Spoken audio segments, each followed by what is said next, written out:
In this series, we are going to learn about the disorders of the respiratory system that cause airflow problems. The first disorder is asthma.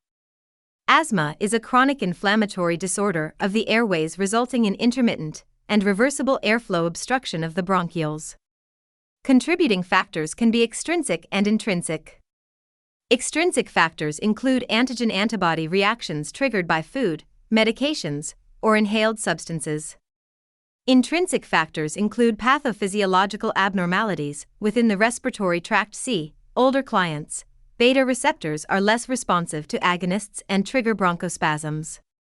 Signs and symptoms of asthma are sudden, severe dyspnea with use of accessory muscles. The patient sitting up, leaning forward. Diaphoresis and anxiety. Wheezing, gasping. Coughing. Cyanosis. Barrel chest.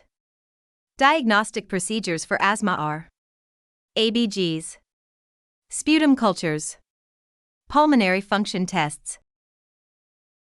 Important nursing interventions are the following.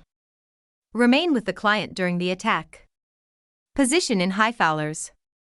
Assess lung sounds and pulse oximetry. Administer oxygen therapy. Maintain IV access for rapid medication administration. Medications for asthma are the following: bronchodilators, anti-inflammatory, combination agents. Bronchodilators are short-acting inhaled albuterol for rapid relief. Common bronchodilators are methylxanthines and theophylline. Nursing actions with this medication are to monitor the therapeutic range to prevent toxicity. Anti-inflammatory medications include corticosteroids like fluticasone and prednisone, and leukotriene antagonists such as montelukast.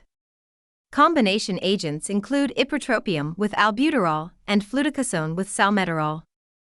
Important nursing consideration to note is that with inhaled agents, administer bronchodilators before anti-inflammatory medication. Therapeutic measures for asthma. These include the following: oxygen administration, such as a nasal cannula.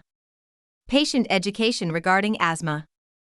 Teach the patient the avoidance of allergens and triggers. Proper use of inhaler and peak flow monitoring. In the next video, we will cover status asthmaticus.